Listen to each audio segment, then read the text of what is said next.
स्वागत है आपका हमारे YouTube चैनल निधि एकेडमी पर। पिछले दिनों में आप लोगों का एग्ज़ाम हुआ है हरियाणा पुलिस कांस्टेबल का। उसी में 1 नवंबर इवनिंग में जो आपका पेपर हुआ है उसमें सामान्य हिंदी में जो आपके 5 क्वेश्चन आए हैं उन्हीं को मैं यहाँ पर लेकर आई हूँ। तो पेपर तो बहुत आसान है आपका, लेकिन एक क्वेश्चन में थोड़ा सा डाउट है, वही क्लियर करना है। जैसे आपका 96 क्वेश्चन है, इसमें दिया है राजमहल शब्द का उदाहरण है। अब इसने पूछा है कि राजमहल नीचे जो दिए हुए हैं इनमें से किस शब्द का उदाहरण है। आपको सबसे पहले ये जानना है कि राजमहल हमारा क्या है, एक समास है, ठीक है, समास पद है या सामासिक पद हम इसको बोलेंगे। तो ये समास पद में आया है, तो आपको पता है कि समास किसके अंदर होता है। तो जब मैंने आप लोगों को शब्दों का वर्गीकरण कराया तो उसमें मैंने आपको ये 3 प्रकार के बताए शब्द, रूढ़ शब्द, यौगिक और योग रूढ़। तो आपको पता है जो अपने आप में शब्द होते हैं जिनका अपना अर्थ होता है, जो टूटते नहीं हैं, वो रूढ़ शब्द कहलाते हैं। जो शब्द 2 शब्दों के मेल से बनते हैं वो यौगिक शब्द कहलाते हैं। और इन यौगिक शब्द के अंदर हमने 4 शब्दों के बारे में पढ़ा था। कौन कौन सा? कि संधि शब्द होते हैं, समास शब्द होते हैं, उपसर्ग शब्द होते हैं जो उपसर्ग विधि से बनते हैं, और प्रत्यय। ठीक है, तो इस तरह से आपको ये पता चल जाता है कि जब राजमहल शब्द हमारा सामासिक पद है, समास है इसके अंदर, तो ये हमारा कौन सा पद कहलाएगा? यौगिक पद कहलाएगा। ठीक है, और आप लोगों ने बहुत आसानी से इसको कर लिया होगा, तो ये इसका आंसर ए हो जाएगा। अगला यहाँ पे हमारा प्रश्न दिया हुआ है, प्रश्न संख्या 97। क्रिया से आज्ञा, उपदेश और निषेध आदि का बोध होता है। या 4 शब्द यहाँ पे 3 शब्द दिए हैं, संदेहार्थक, आज्ञार्थक या संभावनार्थक। तो आपको पता है सीधा यहाँ आज्ञा उपदेश दिया है, तो आप इसी से पहचान लेंगे कि इसका आंसर क्या होगा, बी हो जाएगा, आज्ञार्थक।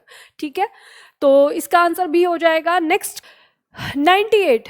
विकारी कृदंत प्रकार के हैं। अब यहाँ पे दिया है 2, 4, 5, 3। अब देखो, सबसे पहले ये वाला आपका जो क्वेश्चन है इसमें आप लोगों को एक डाउट भी होगा कि इसका आंसर क्या दें।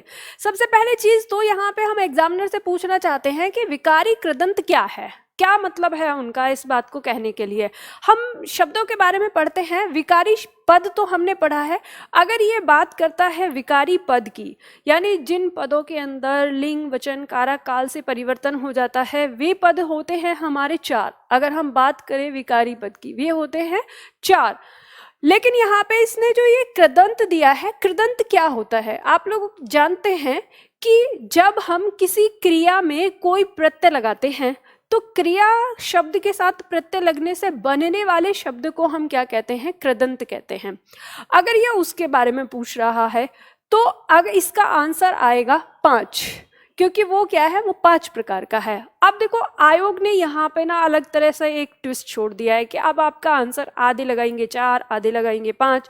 तो इसका आंसर तो मैं भी आपको नहीं बता सकती कि आंसर क्या रखेंगे, क्योंकि मुझे यहाँ पे यही बात समझ नहीं आ रही कि विकारी कृदंत का मतलब क्या है, क्योंकि ये तो पहली बार एग्जामिनर ने हमारे सामने दिया है। विकारी पद अपने आप में एक अलग है, वो आपको पता है। विकारी पद हमारे 4 प्रकार के होते हैं। कौन कौन से? संज्ञा, सर्वनाम, विशेषण और क्रिया, ये 4 प्रकार के होते हैं। अगर वो विकारी पद की बात कर रहा है तब तो इसका आंसर 4 होना चाहिए।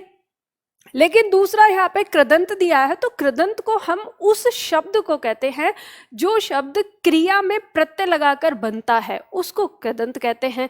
और अगर हम कृदंत के प्रकार की बात करते हैं तो वो फिर हमारे 5 प्रकार के हो जाते हैं, जिसमें आता है हमारा कर्तृवाचक, कर्मवाचक, करणवाचक, भाववाचक, क्रियावाचक। ठीक है, ये हमारे आ जाते हैं। इसके बाद तो अब इसमें अगर इसके अकॉर्डिंग रहेगा तो फिर इसका आंसर 5 होना चाहिए। तो यानी ये क्या है, डाउटफुल है। अब आयोग इसका आंसर क्या देता है, वो क्या बताता है, ये उस पर निर्भर करेगा।